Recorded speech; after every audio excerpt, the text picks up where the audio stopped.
전세가 선행 지표니까 전세가 오르면 3개월, 6개월 후에 매매 가격이 올라. 전세가 오르면 바로 월세가 오르고 전월세가 오르면 매매가 오른다는 거는 이건 시장 작동 원리, 시장의 법칙이에요. 이게 의심할 필요가 없어요. 너무 당연하죠. 전세가 올랐는데 집값이 안 올라가면 이상하죠. 월세는 전세 전환 이율이라고 그래가지고 4.5인데 서울은 실질적으로는 6%예요. 그리고 월세가 전세보다는 주거비 부담이 세입자 입장에서는 1.15배가 많아. 그러니까 전세 사는 사람이 굉장히 힘든데 집주인 입장에서는 반대잖아요. 무슨 말이에요? 전세보다 월세가 유리해. 그래서 원룸이나 1.5룸 미만은 다가구 주택을 가지고 있다면 노후 걱정 하나도 안 해도 돼. 네, 도널이 오늘은 노후에는 어떤 부동산을 준비해야 할지에 대해서 2부로 이어가 보도록 하겠습니다. 2부에서는 안전한 노후를 위한 부동산 전략은 어떻게 세우는지 자세하게 이야기 나눠보도록 할게요. 노후에는 집을 한 채로 단순화할지 아니면은 주거용 그리고 월세용 이렇게 나눌지 고민하시는 분들이 많더라고요. 포트폴리오는 몇 채로 어떻게 구성하는 게 가장 효율적일까요? 네, 노인들의 고민을 그대로 지금 질문하셨는데요. 네. 저도 이게 여러 번 자주 듣는 흔한 질문입니다. 우선 노후에는 기본이 뭐냐면 주거용에 방점을 둬야 됩니다. 이 주거용 하나만큼은 정말 똘똘한 한 채를 가져도 된다. 똘똘한 한 채의 개념이 애매하죠. 근데 우리가 일반인들은 다 똘똘한 한 채라고 그러지만 똘똘한 한 채의 구체적인 개념이 뭔가요? 물어보면 그냥 강남하고 마용석입니다. 이렇게 합니다. 그것도 뭐 틀린 말은 아니지만 제대로 된 그 학술적인 근거 있는 대답은 아니고요. 한마디로 제가 좀 해석을 하면 저는 뭐 연구자고 학자니까 성장 지역이어야 합니다.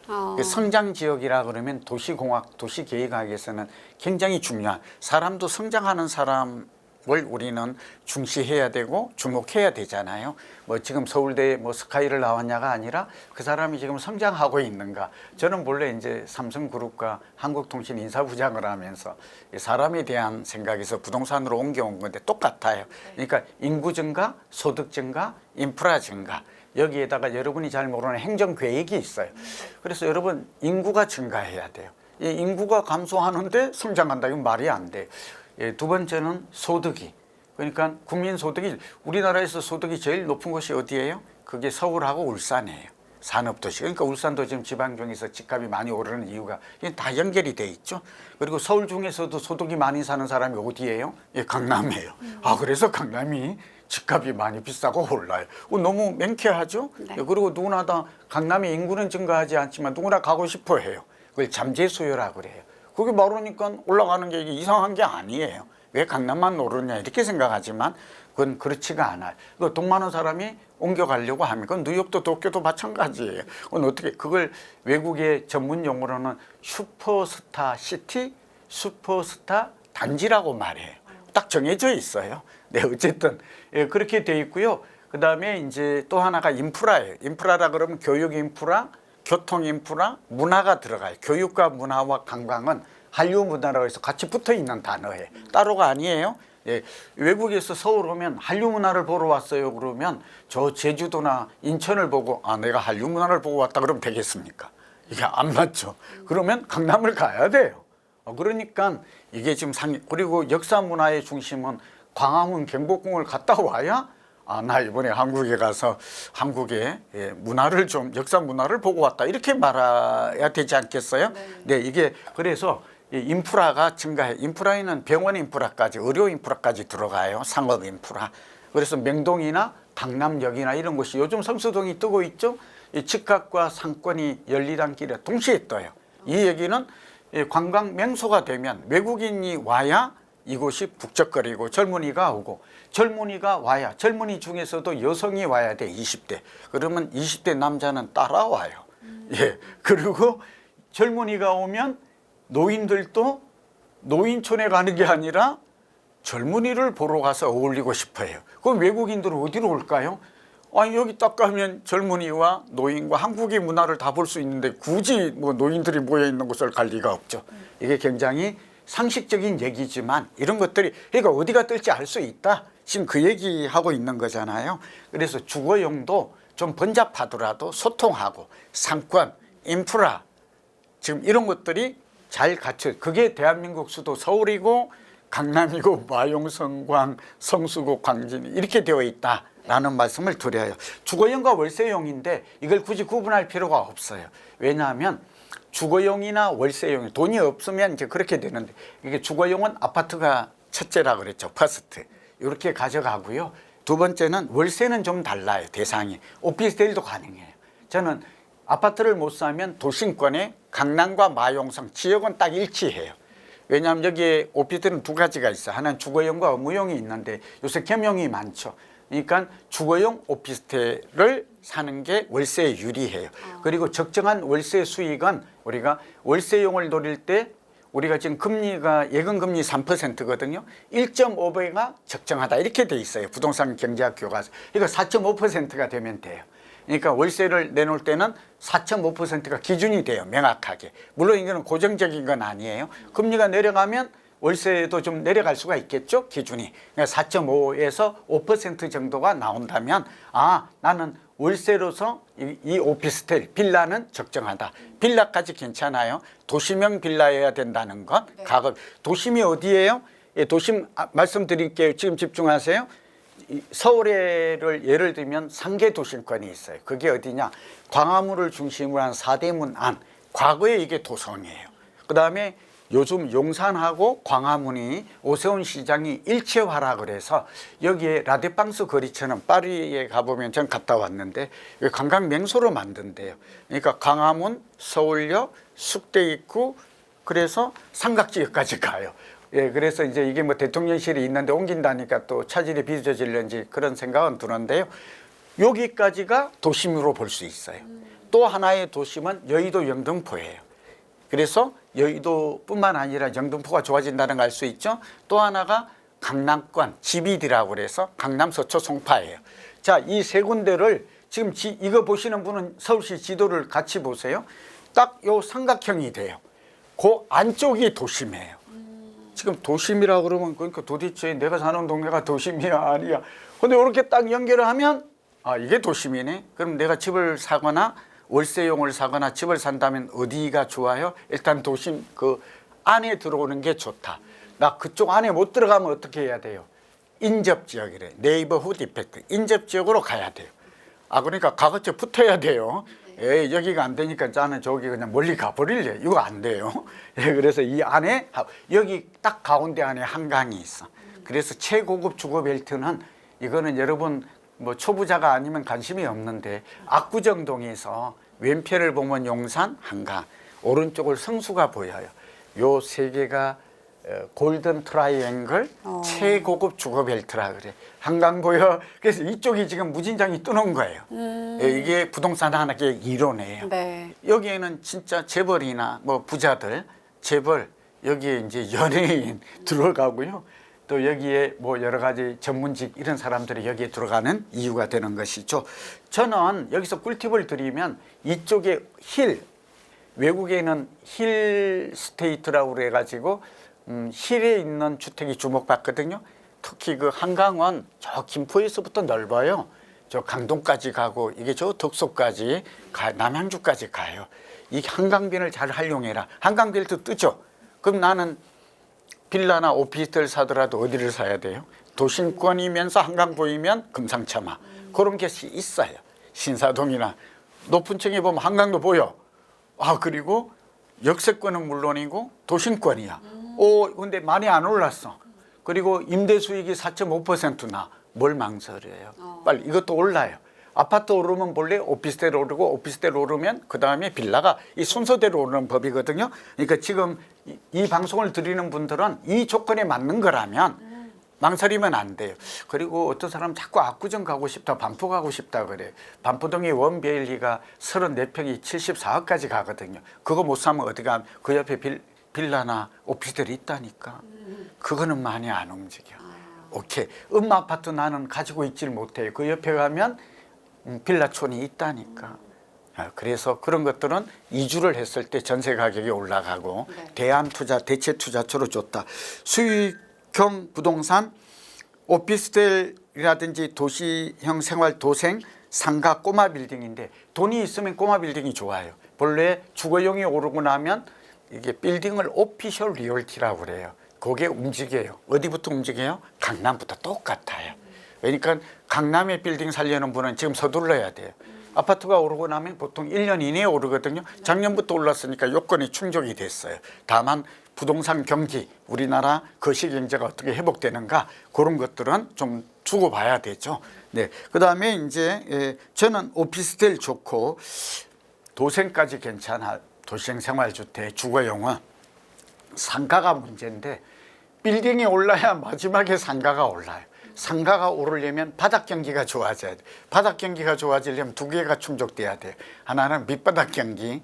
왜냐하면 사람들이 내수가 지금 부진한데 서민들의 그 시장에서 장사하는 자영업자들의 수익이 늘어나야 돼. 근데 지금은 폐업이 늘고 있죠. 네, 그런 것들이 좀 좋아져야 되고요. 또 하나는 우리나라가 중국인이 됐든 뭐가 됐든 관광객이 몰려와야 돼요. 왜냐하면 우리 동네 내수만으로는 우리나라 그 시장의 그 경기가 살아나지 않아요. 예, 그걸 좀 상가는 좀 다만 방법이 있다. 상가는 경매, 공매를 통해서 30%, 이 말 기억해야 돼. 30% 이내의 감정가에 산다면 서울과 도심권과 역세권과 이름 있는 상권이 있죠. 홍대 상권, 뭐 압구정 로데오, 요즘도 그 다시 부활하고 있거든요. 신사동 가로수길, 강남역 주변, 그다음에 요즘 이제 경리단길 포함해서 연리단길 이런 쪽에 있는 그런 상가라면 살아날 가능성이 가장 먼저 살아날 가능성이 많다. 50%가 아니고 몇 퍼센트? 30% 정도에 산다면 네. 경기가 좋아. 이보다 더 나빠지기는 어려울 것 같다. 예, 그래서 이 상품마다 투자하는 시기, 투자하는 금액 기준이 각각 다르다. 그러니까 이런 걸 감안해서 여러분 상품의 특성, 그러니까 지역을 잘 선택해라. 선지역성. 네. 또 상품은 돈에 맞추어서 다 유망하다. 그 대신 지역은 도심권이고 또 언덕이고 한강이 보이고 앞으로 교통망이 좋아질 지역을 특정해서 한정적으로 집중한다면, 선택과 집중 이런 걸 한다면, 오늘 제가 말한 조건을 실천한다면 여러분 노후 준비를 위해서 꽤 좋은 일이 있을 것이고, 아마 10년 후에는 원장님 덕분에 아파트가 하나 생겼는데요.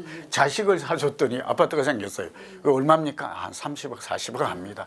이건 정말 꿈의 기적 같은 일이, 마법 같은 일이 벌어질 수, 저는 확신합니다. 제가 나이가 있고 쭉 봐왔기 때문이죠. 네. 여러분 경청해 주셔서 고맙다고 말을 또 함께 드립니다. 알겠습니다. 수익형 부동산을 볼 때도 역시 상가보다는 도심권의 주거용을 접근하는 게 좋겠다라고 말씀을 해주셨는데요. 그런데 문제는 노후에는 한 번 실수하면은 복구가 어렵잖아요. 절대 보유하면 안 되는 리스크가 큰 부동산 유형은 어떤 건지 궁금합니다. 예, 우선 말씀을 좀 드리기가 약간 주저하긴 한데, 우선 지역 선택이 중요해요. 선지역 선택, 후 물건 선택. 요 원칙은 꼭 지켜야 됩니다. 제가 살집 팔집 책에서도 이걸 써서 여러 가지 반응이 좋았는데요. 여러분 우선 내가 사는 곳, 내가 가고자 하는 고향, 기농 기촌이라고, 이건 중요하지가 않아요. 그런데 우리 특히 이 시니어 분들의 특징이 뭐냐면 고향에 대한 애착이 많아요.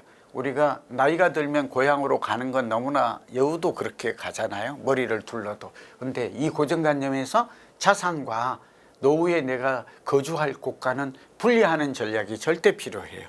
네, 이게 왜 그런가 하면 인구와 소득과 인프라, 그러니까 교통과 교육과 우리가 상업시설, 상가나 문화, 그리고 병원, 의료 이런 것들이 이것들이 잘 갖추어지지 않으면, 그러니까 변화가 없는 곳은 가격도 변화가 없어요. 이해하시죠? 부동산은 입지 가치가 중요하고 결국 가치가 가격을 결정해요. 이걸 살려고 하는 사람이 없는데 나만 살기 좋다고 해서 좋은 집이 아니에요. 나에게는 딱 맞죠. 자연인에게는 저 지리산 설악산 집이 얼마나 딱 맞겠어요. 그러나 그거는 나의 주관적 생각이고, 그래서 여러분 살기 좋다라는 생각만 갖지 마십시오. 사기 좋아야 돼요. 살기, 리브.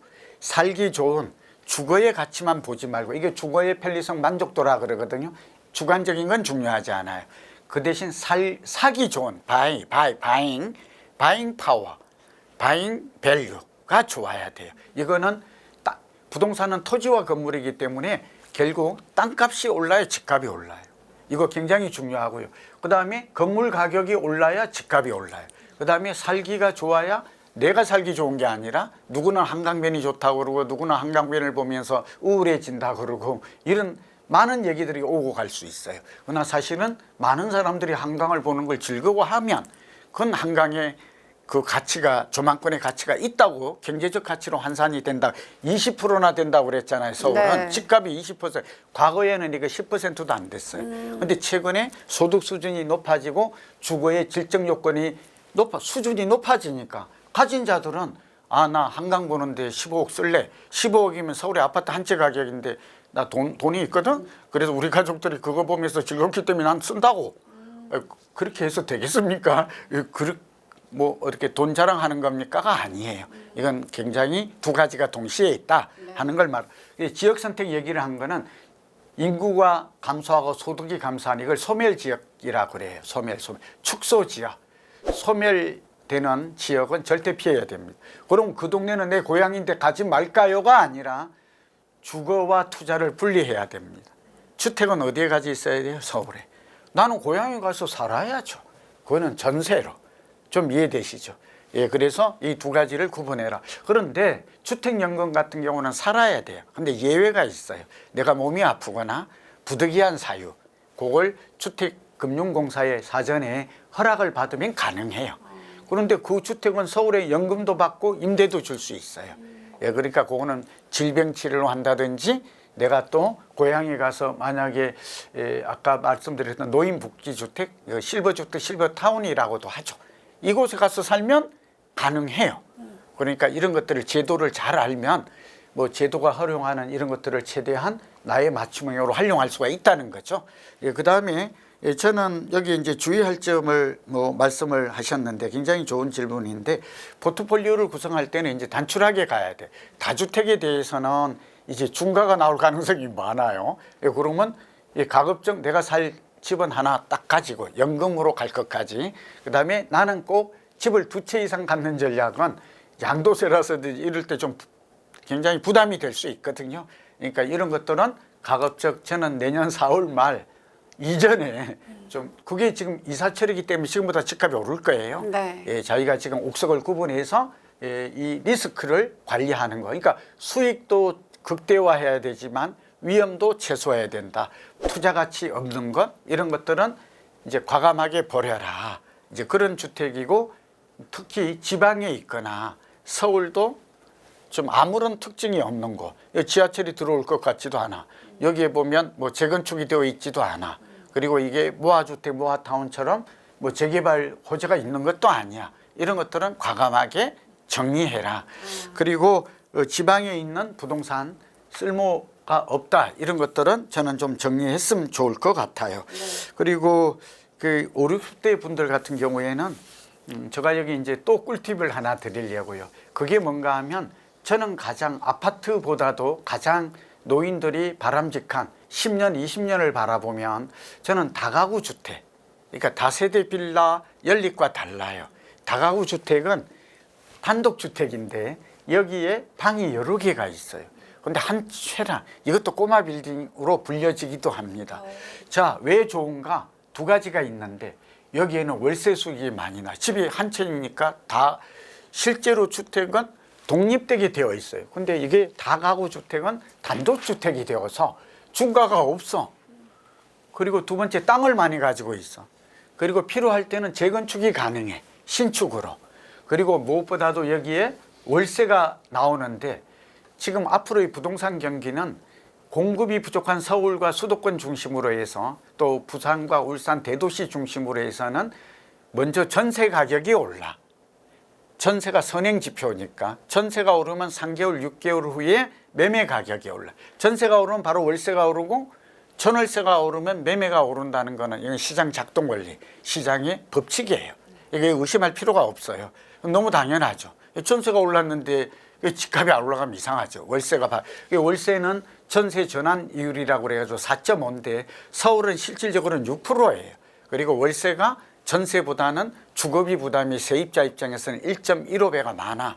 그러니까 전세 사는 사람이 굉장히 힘든데 집주인 입장에서는 반대잖아요. 무슨 말이에요? 전세보다 월세가 유리해. 그래서 원룸이나 1.5룸이 많은 다가구 주택을 가지고 있다면 노후 걱정 하나도 안 해도 됨. 그리고 우리나라 월세 수준은 이게 이제 여러분에게 진짜 잘 알려지지 않은 정보인데 우리나라와 대만과 일본이 국민소득 3만 6천 불이 같아요. 그런데 일본 도쿄나 대만 타이페이, 가오슝 이렇게 반도체에 있는 쪽을 보면 우리나라 월세 수준이 좀 낮은 편이에요. 그래서 무슨 얘기예요? 더 올라갈 가능성이 많아요. 전세가 오르면 월세 오른다 그랬잖아요. 아파트가 오르면 빌라나 오피스텔도 오른다고 했잖아요. 그래서 그렇게 본다면 저는 경기가 이걸 뭐라고 그러냐 그냥 부동산 학에서는 불황에 강한 부동산이라 그래요. 제가 아껴둔 카드를 공개합니다. 저는 지금은 아파트 전세가 오르지만 이게 근사하게 내가 관리도 하고 여기에 거주도 하고 옥상은 정원으로 만들고 그 월세가 내려가지 않는다. 서울은. 그렇게 본다면 10년 후에는 월세가 2배로 나올 수 있거든요. 100이면 200만 원. 그건 내가 나이가 70대에 샀더니 80대가 됐더니 월세가 지금 2배로 나옵니다. 주택연금 아니어도. 주택연금은 다 고정이 돼버려요. 그러니까 이런 혜택을 오늘 꿀팁을 드립니다. 그래서 여러분 다른 사람이 다 아파트를 찾을 때 여러분 진짜 5, 60대 우리는 뭐로 간다? 근데 아무 데나 가면 안 돼요. 역세권으로 가고 또 여기 도심권, 역세권은 기본이고 옆에 고급 아파트가 있거나 여기가 앞으로 좋아지는 곳들 그런 것도 상권이 발달했거나 이런 거 직주근접이라고 그러죠. 젊은이들은 직주근접. 그러니까 도심권의 업무용 지구와의 근접성이 그러니까 우리나라 사람 출퇴근 시간이 58분 1시간인데 30분 이내로 가고자 하는 게 월세 입자들의 생각이거든요. 하루에 출근 30분, 퇴근 30분 그래야 정신적 스트레스도 적고 피로도도 덜하고 자기 개발도 하기 때문이죠. 이거 오늘 굉장히 중요한 꿀팁을 드렸습니다. 이 세 가지 조건 꼭 잊지 말고 지키면 여러분 노후가 경제적으로 자유를 얻고 내가 이렇게 잘 살아도 되나 하는 그런 기쁨을 만들 수 있을 것으로 확신합니다. 네, 그럼 마지막으로 노후를 준비하는 분들께 꼭 해주고 싶은 조언이 있으시다면요? 네, 지금 노후 준비는 굉장히 까다롭고 어려워 보이지만 몇 가지 원칙과 기준만 실천한다면 어렵지 않습니다. 첫 번째는 뭐죠? 네, 연금, 특히 국가가 지급을 보장하는 무슨 일이 있어도 내 통장에 따박따박 정해진 길에 꽂히는 것은 국민연금, 주택연금, 여기에 농지연금, 그리고 하나 더 보태면 산지연금이 있습니다. 그러니까 이 연금이 받을 수 있는 자산만 잘 관리한다면 선택하고 나의 포트폴리오에 넣는다면 우리는 노후 걱정할 게 없죠. 그리고 노후에는 어때요? 월 300만 원은 반드시 만들고 은퇴하라. 그리고 조금 와이프와 경제적으로 행복하게 살고 싶다면 500만 원이다. 서울은 500을 해야 돼요. 물가 때문에 계속 돈의 가치가 떨어지죠. 그리고 나는 정말 최상급으로 멋지게 살고 싶다. 와이프한테도 힘주고 가족들한테도 존경받고 월천 대사가 돼야 됩니다. 월 1,000만 원을 받는 대단한 사람들. 이게 지금 부동산으로 주거용과 오늘 쭉 이어졌지만 수익형 부동산으로 단순한 꿈이 아니라 실천 가능하다라는 말씀을 드리고 제가 다음 기회가 온다면 농지연금 좀 복잡 산지연금이 있어요. 그러니까 나이 든 분들은 나는 고향으로 가겠다고 하는 분들은 여기 인터넷도 나와 있거든요. 농지연금, 산지연금만 잘 활용하면 또 이것도 농지와 산지를 경매로 사는 방법이 지금 많이 나와요. 50% 이하로 사면 2배의 효과가 있죠. 연금도 받을 수 있고 땅도 싸게 사고 와 이러한 우리가 할 수 있는 일들이 준비할 수 있는 오늘 경매까지 얘기를 했는데 이 부분은 제가 다음 기회에 여러분 또 찾아뵙고 자세한 얘기를 비법을 나누도록 하겠습니다. 네, 60대 전에 반드시 준비해야 할 부동산 2부에서는 안전한 노후를 위한 부동산 전략에 대해서 깊이 있는 이야기 나눠봤는데요. 오늘 내용 잘 참고를 하셔서 편안한 노후를 누리시길 바라겠습니다. 자, 오늘은 한국자산관리연구원 고종환 원장님과 이야기 나눴습니다. 좋은 말씀 감사합니다. 네, 행복하십시오.